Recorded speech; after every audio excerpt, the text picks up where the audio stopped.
Hello, everyone. Excuse me. Pardon me. Thanks for joining us tonight for the California Pre-Doc Info session. My name is Nam Nguyen. I am from the Office of Graduate Studies and Research at Cal State San Marcos. I have the pleasure of serving as the campus coordinator for the Pre-Doc program as well as the CDIP program. So just before we get started, want to let you know that we are recording the session and we will be sending the slides to you afterwards. So that way, feel free just to soak all the information in and don't feel the need to scribble notes or anything like that, okay? We have a smaller group today, so I don't think, it'll take too long. We should be able to get through all of your questions. So why don't we just go ahead and get started? Let's see here. Okay, so tonight we're going to talk about the pre-doc program. What does the program offer? What is eligibility for folks to apply? We're going to talk about the application process, as well as the specific components that are required for the application. And then we're going to talk about the selection process, okay? Okay, so what is the California Pre-Doc program? At the root of it, the program's objective is really to support students, so not even just financially support, but also provide mentorship support students as they explore, as they go through the process of applying through for PhD programs, as well as they're going through PhD programs. So what are the program details? We support doctoral aspirations of CSU students who experience economic and educational disadvantages. We do place a special emphasis on increasing the number of CSU students who enter their doctoral programs at one of the UC campuses, as we have a partnership with the UCs. And there's also a very specific scholar-mentor relationship that will develop as you work through your plan to eventually lead into enrollment into a doctoral program. So a little bit of history about the California Pre-Doc program. It was started in 1989 by lottery funds between the UC and the CSU. Since 1989, we've had about 2,200 scholars selected. And once you are selected as a scholar, you're named as a Sally Casanova Scholar. On average, about a quarter of our scholars receive funding for fully funded for their PhD programs. And about 12 to 13 of our Sally Casanova scholars eventually are admitted each year into a doctoral program through the UC.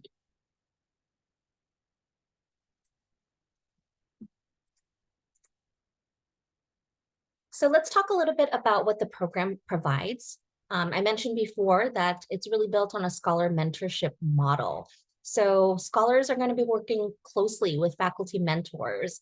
And as you're going through the application process, we call them faculty sponsors. You're going to work closely to really prepare you for graduate studies at a doctoral level.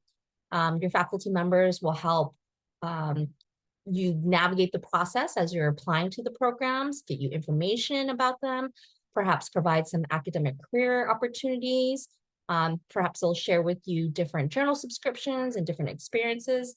A lot of our faculty members will take their mentors or their scholars to conferences with them as they present or as they're participating in them.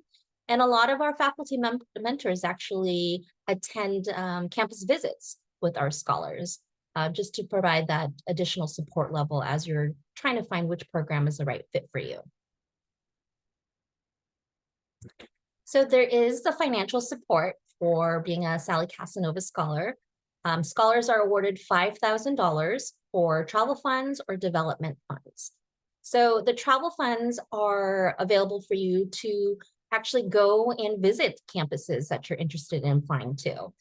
So that could be used to cover flight, hotel, things of that nature. You can use it to go to professional meetings or conferences to pay for registration fees so that you can learn more about those campuses as well.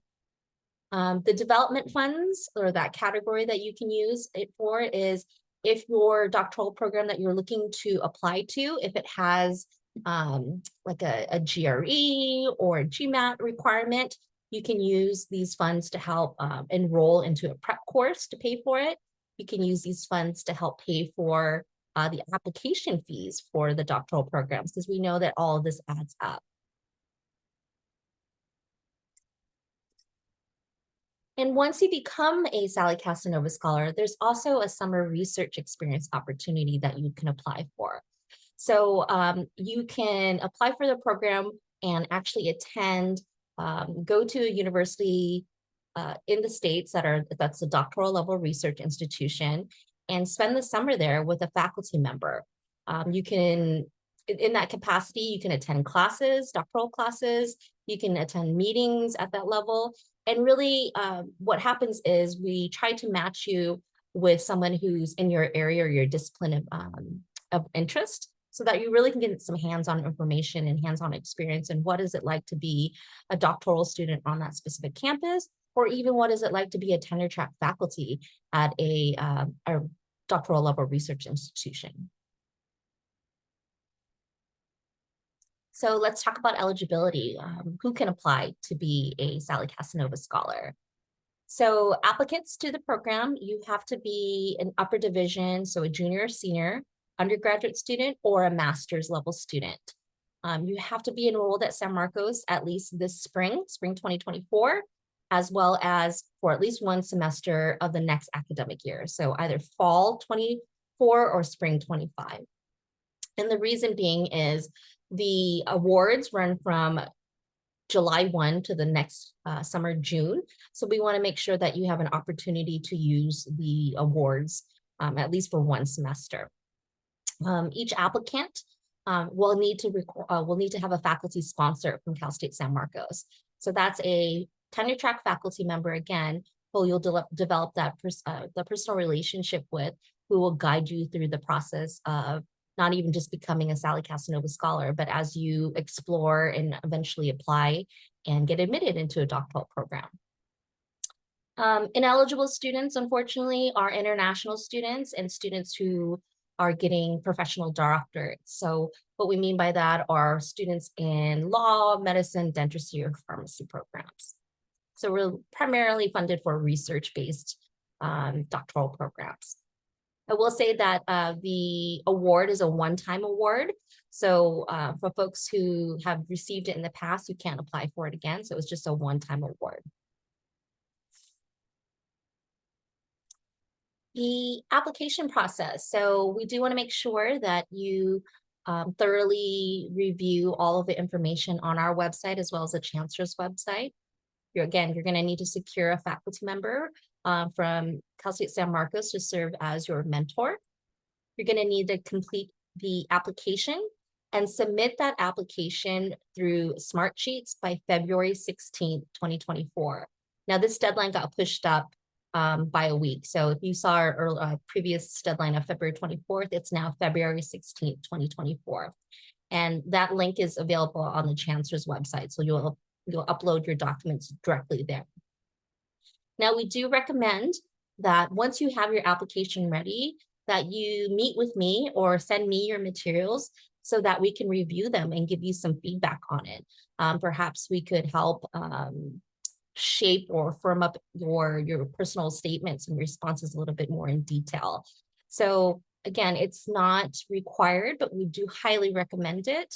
And in order to get your feedback in from me or my office, please submit it by February 5th. Okay, so that way it'll give you a couple of days to make whatever edits should you like to have it submitted by the February 16th deadline. Okay, let's talk about the application components.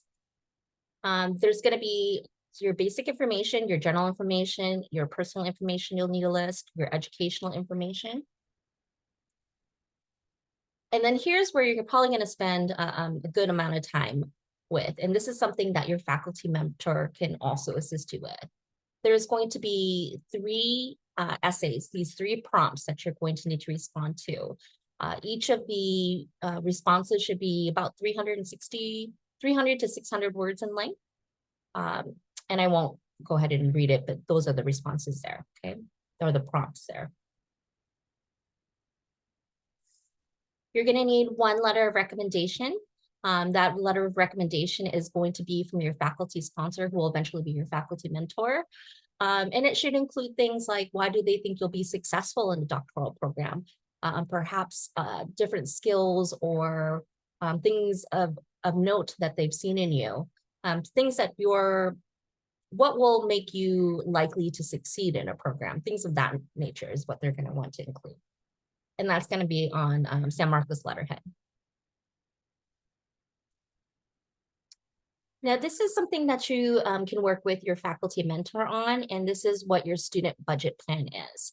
So again, the awards to be a Sally Casanova, the financial component is $5,000.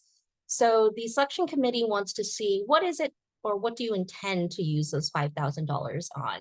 And you're going to use this template that's available on our website to fill out your budget plan. So you want to include things like, if you're interested, like I want to fly to UC Berkeley so I can look at their doctoral program. You're going to give an estimate on what those costs are going to look like, include airfare, lodging, things of that nature. If you already know that you want to use it to pay for your doctoral program application fees, you're going to want to list how many schools you want to apply to and what the average fee is going to be like. So things of that nature.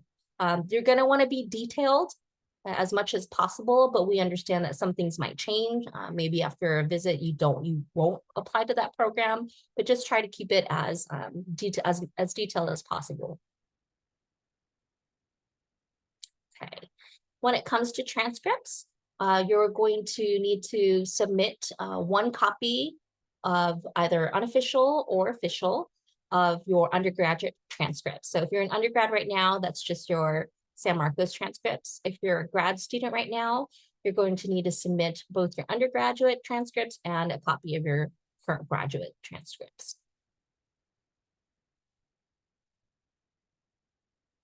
So what is the selection committee looking for? Essentially, they're looking for individuals who have a potential for success in completing a doctoral program. So that's something that's key in the letter of recommendation from your faculty mentor. So really have them try to focus on, or encourage them to focus on that so that the selection committee could see that. They're going to want to see what's the effectiveness of the plan, so your budget plan. And then if there's a level of economic and educational disadvantage. Again, so these three areas are what they're really looking for. So somehow if you can really reflect those, the three essays that you are writing to incorporate these areas, that would be to the best of your benefit. So let's talk about important dates. Again, the application is now available through the Chancellor's Office website. So you can just upload it or submit it directly there. Again, it's not required, but it's optional and highly recommended that if you would like us to review your application before you submit it, you send it to us by February 5th so that we have enough time to give you that feedback. By February 16th, the application is due through the Chancellor's Office website. They're looking at applications being reviewed March to April. And then in May, they're going to check your eligibility just to double check. They'll do all the reference checks as well as checks of your enrollment. And then in June, applicants should be notified if they've been selected to be a Sally Casanova Scholar. And then there's going to be also some honorable mentions as well.